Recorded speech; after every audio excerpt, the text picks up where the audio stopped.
So students, in this section अभी हम यहाँ क्या करने वाले हैं, टोटल हम अपनी कैलकुलेशन करेंगे. किस चीज़ की कैलकुलेशन की? टोटल हमने एरोबिक रेस्पिरेशन में कितने ATPs कलेक्ट किए हैं, right. So let us understand over here. So if you remember, हमने ग्लाइकोलिसिस की अगर हम बात करें, हमको जो नेट ATP गेन हुआ था it was of 2 ATPs. Remember, 2 ATPs कैसे? 4 ATPs हमें वैसे ऑब्टेन हुए थे, बट 2 खर्च भी हुए थे स्टार्टिंग के फेज में, राइट. इसलिए हमने वहाँ से माइनस किया. So we got 2 ATPs. NADH2s की अगर हम बात करें तो हमारे पास कितने NADH2 ग्लाइकोलिसिस में ऑब्टेन हुए हैं? 2 NADH2s हमको वहाँ पर ऑब्टेन हुए थे, ठीक है. ये आप तभी समझ पाओगे इस बैलेंस शीट को अगर आपने प्रीवियस सेक्शंस वो बहुत अच्छे से पढ़ रखे हैं, ठीक है. तो इस चीज़ को आपने समझना है. So we receive 2 ATPs over here, but sorry 2 NADH2s हमें रिसीव हुए. आपने अब एक चीज़ याद रखनी है, मैं NADH2s को या FADH2s को हम चेक के नाम से मैं बोलती हूँ कि दीज आर लाइक चेक्स जो हमको ATPs ही देंगे, बट ATPs स्ट्रेट अवे नहीं मिलते, लेटर ऑन स्टेप पे मिलते हैं, जैसे कि हमको ETS के लास्ट सेक्शन में मिले ऑक्सीडेटिव फॉस्फोराइलेशन में. तो यहाँ पर आपने समझना है कि अब ये अगर मैं इसको चेक बोल रही हूँ तो ये चेक कितने पैसे देगा, यानी कितनी ATP देगा. तो that you have to remember, एक NADH2 का मॉलिक्यूल हमको देता है 3 ATPs. कितने ATP मिलेंगे हमें उससे? 3 ATPs ऑब्टेन होंगे. एंड अगर मैं एक FADH2 की बात करूं, एक FADH2 की बात करूं अगर मैं यहाँ पे, तो FADH2 हमको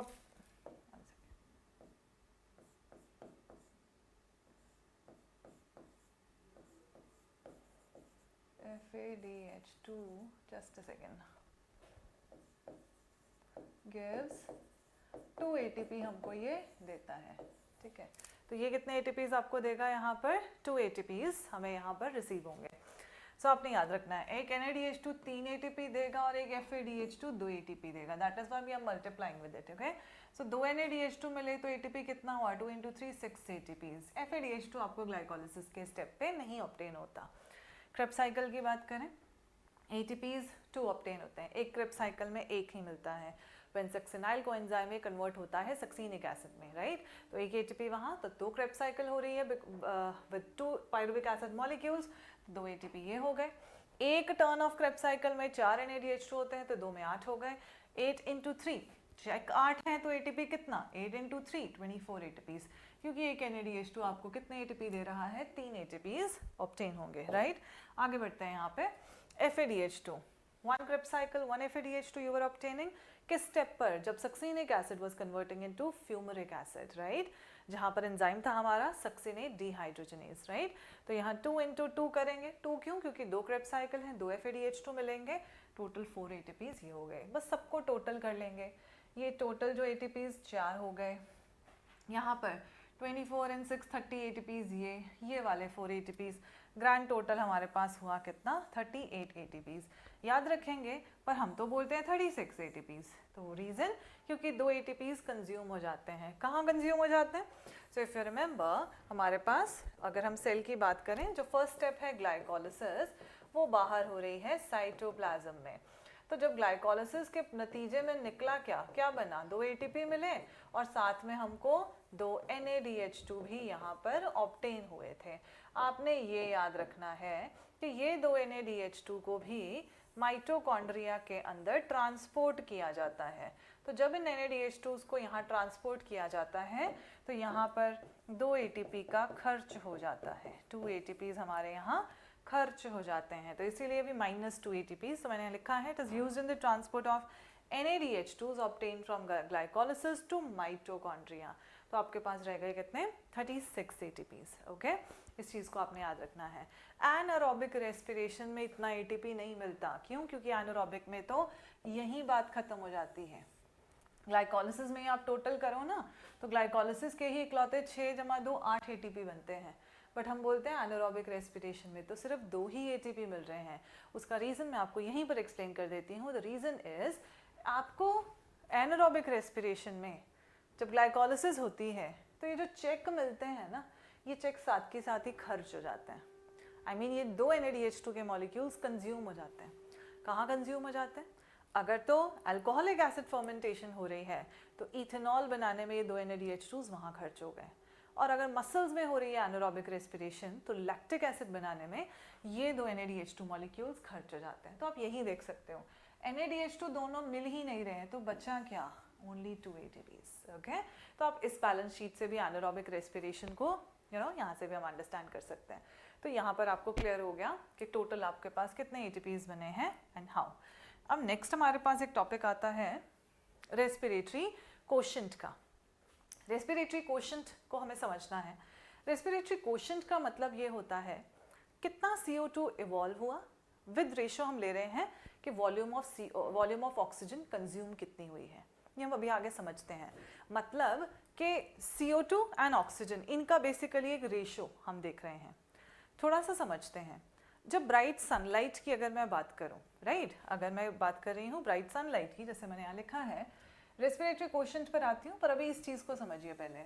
ब्राइट सनलाइट है, तेज़ धूप है, अच्छी खासी हाई लाइट इंटेंसिटी की सनलाइट है, तो इतनी अच्छी सनलाइट में किसका रेट ज़्यादा होगा, रेट ऑफ फोटोसिंथेसिस ज़्यादा होगा और रेस्पिरेशन अभी कम होगी, ऑफ कोर्स यस, राइट। लेकिन वहीं अगर आप मॉर्निंग का बात कर लें, लो लाइट इंटेंसिटी का मतलब है यहाँ पर कि आप मॉर्निंग की बात कर लो या आप बात कर लें इवनिंग की, है ना, इन समय पर हाई लाइट इंटेंसिटी नहीं मिलती, लो लाइट इंटेंसिटी होती है। तो इन टाइम्स पर फोटोसिंथेसिस और रेस्पिरेशन का रेट एकदम बराबर होता है। ओके, इस चीज़ को आपने समझना है। तो जब आप कोशेंट पढ़ेंगे ना, ये जो रेस्पिरेटरी कोशेंट है, इट इज़ अ रेशो ही इसी की है, CO2 कितना इवॉल्व हुआ और ऑक्सीजन कितना कंज्यूम हुआ, है कि नहीं। तो अब हम यहाँ पर एक एक करके हमें RQ को पढ़ना है। तो यहाँ पर देखिए, सबसे फर्स्ट हम बात करते हैं RQ ऑफ कार्बोहाइड्रेट्स। एक चीज़ बस आप याद करना, हमने कार्बोहाइड्रेट्स का RQ पढ़ना है, फैट्स एंड प्रोटीन्स का पढ़ना है एंड ऑर्गेनिक एसिड्स का RQ पढ़ना है। इन सब में इनकी जो वैल्यूज़ होती हैं या तो होगी यूनिटी यानी 1, या 1 से कम होगी या 1 से ज़्यादा होगी। तो जो 1 होती है RQ, वो होती है हमारे कार्बोहाइड्रेट्स की। कैसे कार्बोहाइड्रेट्स की 1 क्यों है? कार्बोहाइड्रेट्स की अगर मैं एग्जांपल्स की बात कर लूँ यहाँ पर, तो कार्बोहाइड्रेट्स में एग्जांपल में आ जाएंगे आपके पास सुक्रोज, जितने भी शुगर्स हैं ना, कार्ब्स हैं आपके पास, स्टार्च, देन पोटैटो ट्यूबर, है ना, आलू हो गया, उसमें होता है कार्ब्स है बेसिकली।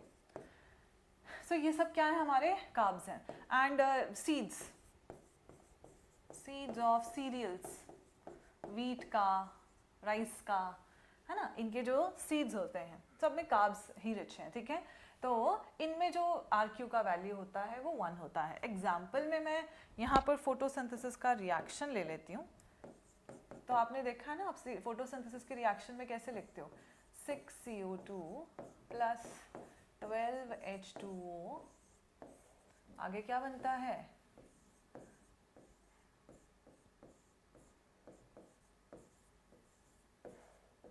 ग्लूकोज, साथ में 6 मॉलिक्यूल पानी के आपको यहाँ ऑब्टेन होते हैं, करेक्ट।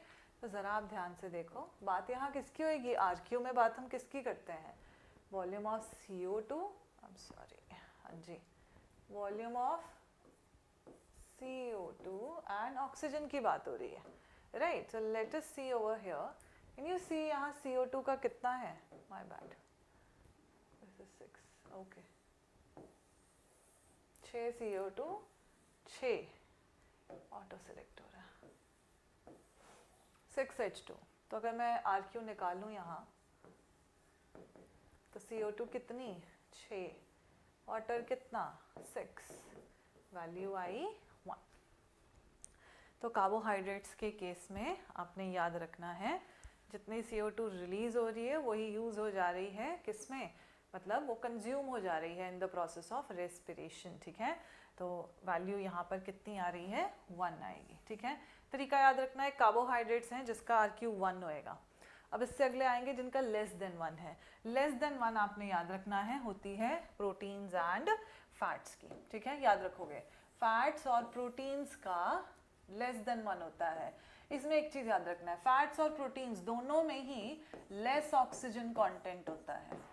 प्रोटीन्स में ऑक्सीजन नहीं होता ज़्यादा, फैट्स भी ऑक्सीजन रिच नहीं होते। तो जिनमें ऑक्सीजन की कमी है, ठीक है, उनको बहुत ज़्यादा ऑक्सीजन चाहिए होगी, ठीक है, टू रिस्पायर। अगर हम बात करें यहाँ पे, तो these are less oxygen content होता है इन दोनों के अंदर, इसलिए यहाँ पर अगर आप वैल्यूज कैलकुलेट करेंगे always going to be less than 1, ठीक है। तो ये आपने ऐसे याद करना है, फैट्स और प्रोटीन्स लेस देन 1, क्योंकि they are poor in oxygen content. Carbohydrates का 1, fats and proteins less than 1, ठीक है।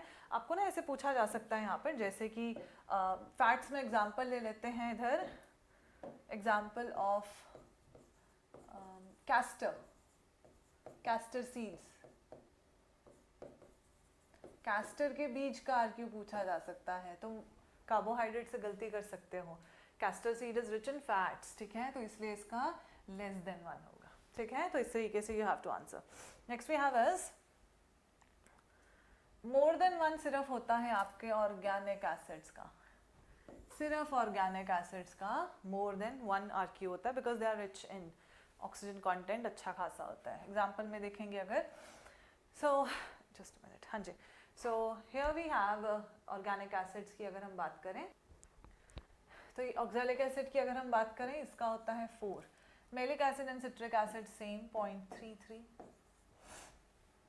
ठीक है। एंड अकॉर्डिंगली अगर हम यहाँ पर देखें tartaric acid, so here we have 1.3, ठीक है।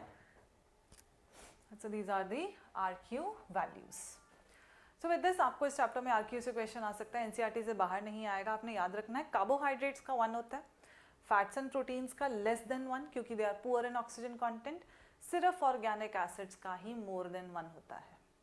एक सक्यूलेंट्स होते हैं, सक्यूलेंट्स में वेरी करता है, तो it can be less than 1 as well as more than 1, but आपने इन्हीं का मेनली जो है वो याद रखना है, ठीक है। सो